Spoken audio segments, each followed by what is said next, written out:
Ka-Express, ginulat ang mundo ng batang Pinoy sensation na si Andy Gimao matapos makumpirma ang kanyang paglipat sa USNCAA Division I Basketball sa ilalim ng Penn State. Matapos ang matagal na pag-aantay, samut-saring haka-haka tungkol sa kanyang future, tuluyan ng umugong ang malaking balita na isa sa pinaka-explosive young Pinoy prospects ngayon ay papasok na sa pinakamataas na antes ng college basketball sa US. Para sa maraming Pinoy basketball fans, hindi ito ordinaryong commitment lang. Isa itong napakalaking hakbang para sa Philippine basketball dahil bihira lang ang homegrown Pinoy guards na nakakapasok sa NCAA Division I system, lalo na sa isang malaking programa tulad ng Penn State. Kaya naman, mabilis na kumalat ang excitement online matapos kumpirmahin sa iba't ibang US at Philippine basketball sources ang commitment ni Andy. At mas lalong nakakabilib dahil hindi naging madali ang naging daan ni Andy mula sa paghasa niya sa Pilipinas hanggang sa paglipat sa Canada upang maglaro para sa Royal Crown School. Unti-unti niyang binuo ang kanyang pangalan laban sa international competition. At ngayong 2026, nagsisimula ng magbunga ang lahat ng kanyang sakripisyo. Kilalang explosive scorer at athletic combo si Andy at matagal nang humahanga ang maraming scouts sa kanyang confidence, vertical leap at fearless attacking mentality. Sa katunayan, marami ang naniniwalang may potential siyang maging isa sa susunod na malaking Pinoy names na susubok gumawa ng ingay sa US basketball scene. At ngayon, na-official na ang Penn State move, biglang mas naging totoo ang pangarap ng Philippine basketball na magkaroon ng mas marami pang Pinoy na sumabog sa world stage.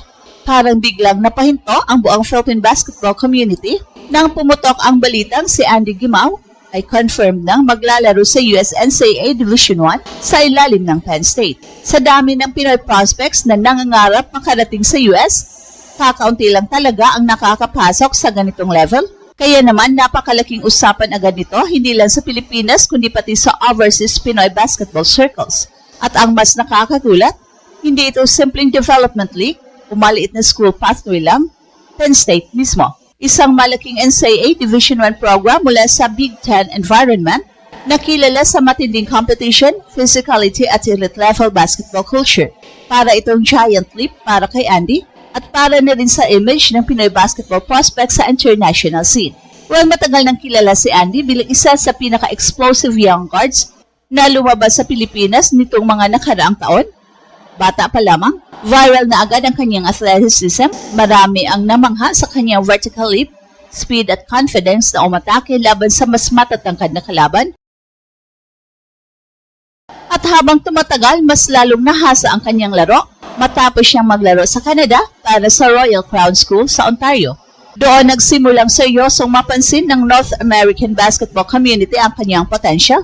Sa kanyang huling season sa Royal Crown, tumulong si Andy na dalhin ang kupunan sa napakalakas na regular season record habang nakakuha rin siya ng All-OSBA second team recognition. Well, hindi biro yon dahil maraming future college at professional players ang dumaan sa Ontario basketball system.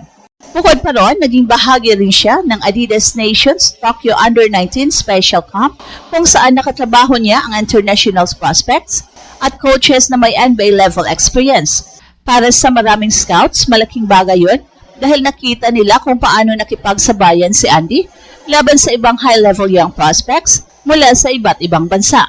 Pero bago pa man lumabas ang Penn State commitment, marami ring Pinoy ang umasang baka sa UAP muna siya tuluyang maglaro matapos siyang makitang magsuot ng UP Fighting Maroons uniform sa preseason action nito mga nakaraang linggo.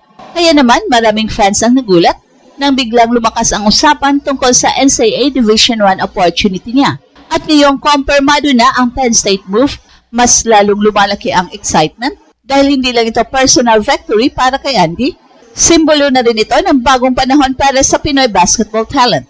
Dati, madalas sinasabing undersized, kulang sa athleticism o hirap makapasok ang mga Pinoy guards sa US system.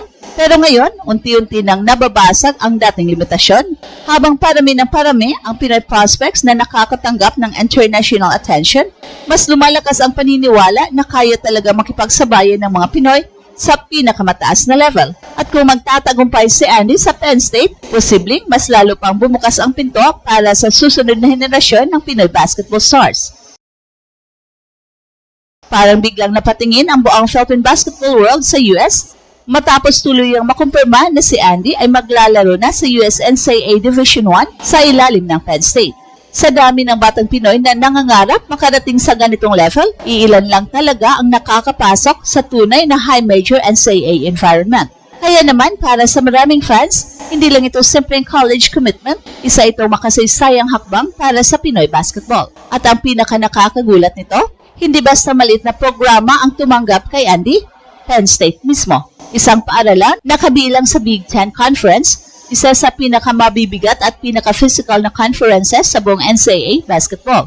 Dito dumadaan ang maraming future NBA players at elite prospects taon-taon. Kaya para kay Andy, malinaw na ibang klase na ang tingin sa kanya ng US basketball system. Matagal nang kilala si Andy bilang isa sa pinaka-athletic at pinaka-explosive young guard na lumabas sa Pilipinas nitong mga nakarang taon. Bata pa lamang, viral na agad ang kanyang highlights dahil sa kanyang vertical leap, mabilis na unang hakbang at fearless mentality sa pag-atake sa rim. Kahit laban sa mas matatangkad na defenders, hindi siya umatras. Pero ang totoong malaking pagbabago sa kanyang career ay ang kanyang pagdesisyon na tahakin ang North American pathway. Matapos siyang maglaro sa Canada para sa Royal Crown School sa Ontario, mas lalo siyang nahasa laban sa mas matinding competition.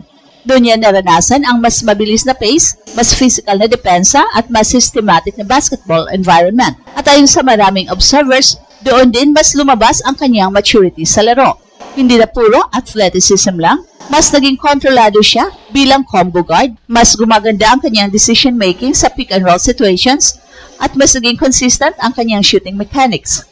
Sa kanyang huling season sa Canada, naging malaking bahagi siya ng matibay na kampanya ng Royal Crown School, habang nakakuha rin ng All-OSBA second team recognition. Well, hindi biro yun dahil ang Ontario Basketball Circuit ay punong-puno ng future Division I at professional talents. Kaya nang magsimulang lumabas ang reports na may interest ang Penn State kay Andy, agad na umingay ang usapan sa basketball community. At lalo pang lumaki ang hype nang makita siyang maglaro para sa UP Fighting Maroons sa preseason action bago lumabas ang final NCAA decision niya. Maraming fans ang naniwala na baka sa UAAP muna siya tuluyang sumabog bilang collegiate superstar, pero sa likod pala ng lahat, may mas malaking opportunity nang nag-aantay sa kanya sa US. At ito ang Express Info kung saan bawat kwento ginulat ang mundo. Don't forget to like and subscribe.